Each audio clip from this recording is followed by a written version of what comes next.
कि जितना ये मोटा है उतना ही श्री के अगल बगल दोनों तरफ जगह छोटी। अगर इतना मोटा ये है तो इतनी जगह यहाँ छोटे, इतना मोटा यह है तो इतनी ही जगह यहाँ छोटे। समझे? ऊर्ध्वपुंड धारण का है। ललाटे भुज युग में तो पृष्ठयो कंठ कुबरे चतुरंगुल मात्रम ही पुंड्रम लक्षण संयुतम।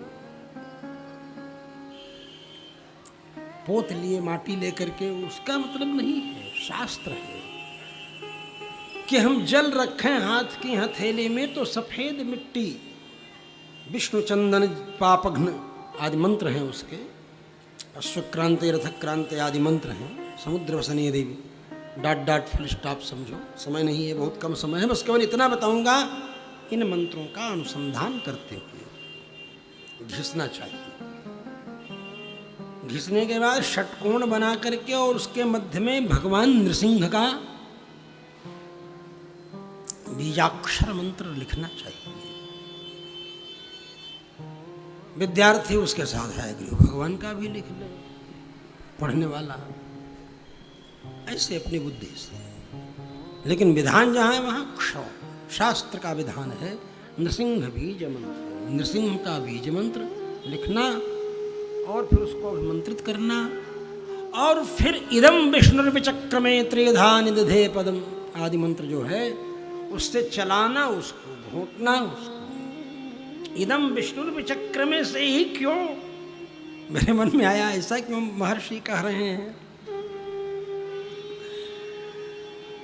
तो इसलिए कह रहे हैं कि पैर भगवान विष्णु के चरण की आकृति का तिलक लगाना है, और भगवान भूलोक कल्पित पद्भ्याम, भूलोक पृथ्वी पद्भ्याम मन चरण कमल से ही उत्पन्न है, कल्पना की गई विराट पुरुष के, और वो भी चरण स्वरूपिणी है और चरण चिन्ह धारण करना है। और जो चरण स्वरूपिणी भूदेवी है, उसी भूदेवी का, भू माने मिट्टी, मिट्टी को ही हम घिस रहे हैं, सफेद मिट्टी को। दोनों चरण के संबंध आ रहे हैं, और फिर इदम विष्णु से उसको घोट रहे हैं, क्योंकि वामन भगवान जब आए तब त्रेधा निदधे पदम, 3 कदम बढ़ाया उन्होंने, तो यहाँ से लेकर ब्रह्मलोक पर्यंत भगवान का चरण चला गया। तो सब चरण मैं घुमा रहा हूँ तो मानो भगवान वामन का चरण घूम करके सर्वत्र और फिर यहाँ आ रहा है। ये अनुसंधान है, इसी से घोटना है। और उसके बाद तर्जन्या, वैसे 5 उंगलियों से आप तिलक लगा सकते हैं, सबके फल हैं अच्छे ही, किसी का बुरा फल नहीं। लेकिन तर्जनी मोक्षदायी का है, ये पुष्टदायी का है, ये लक्ष्मी प्रदायी का है, ये शत्रुहंत्री है, ये राज्य प्रदात्री है, सबका विधान है। 5 उंगलियों के फल हैं।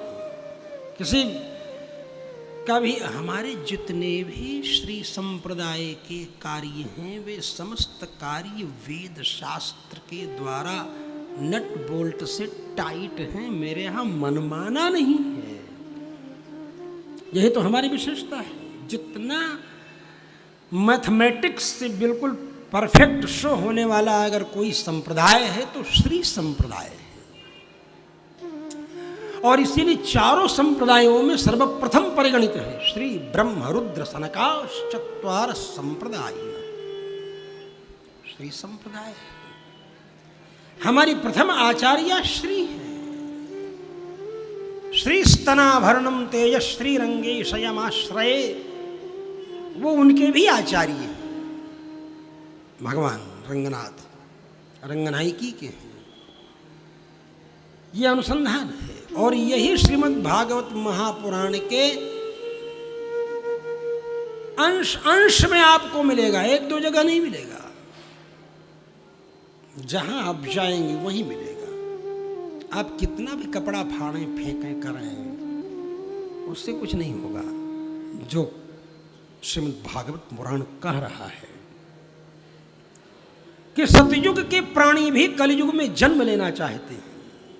कृतादिषु प्रजा राजन कला विच्छन्ति संभवम, यही कहते हैं नवयोगीश्वर जब पहुंचते हैं राजा निमि के यहाँ,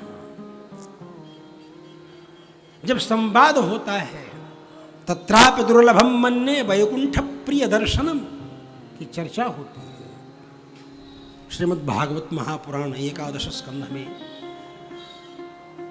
जहां वह प्रसंग आता है, वहां ये बताते हैं ना कि कहाँ ऐसे आचार्य होंगे जिनके द्वारा श्री संप्रदाय की परंपरा और आगे बढ़ेगी। वेद व्यास जी तो है, बद्रीनारायण में व्यास गुफा है, उत्तर भारत में है, सब कुछ है, लेकिन बीच में ब्रेक लग गया। देवर्षि नारद को मिला, अर्जुन को मिला मंत्र सर्वधर्मान् परित्यज्य, लेकिन अर्जुन ने किसी को चेला बनाया नहीं, ब्रेक लग गया।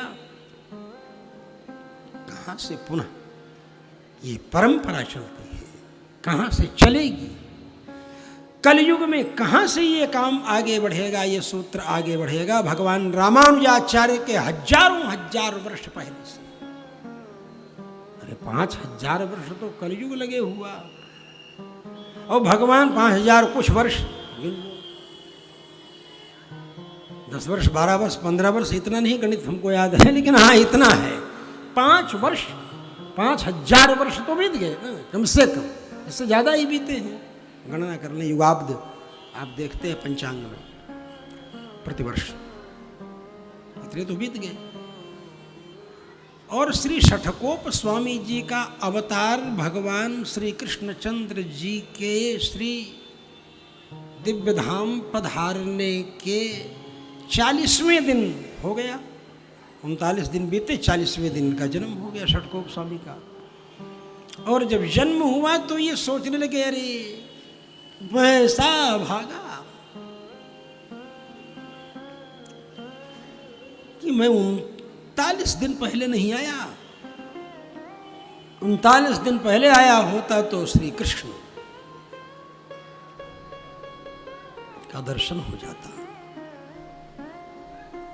ये सोच रहे, और ये सोचते इतने विफल हुए, इतने आर्त हुए कि उनको बेहोशी आ गई। दुनिया बेहोशी समझेगी, समाधि नहीं समझेगी, इसलिए मैंने बेहोशी कहा। मतलब उनकी समाधि लग गई। भगवान कृष्ण की तृष्णा में डूबते ही समाधि लग गई, और फिर वहां उन्होंने चारों वेदों के दिव्य स्वरूप का दर्शन किया, जिसे उन्होंने तिरविरुत्तम, तिरवाश्रयम, तिरवायमौली आदि अपने 4 दिव्य ग्रंथों से वर्णन किया। नमामितम द्राविड़ वेद सागरम, वही द्राविड़ वेद समुद्र।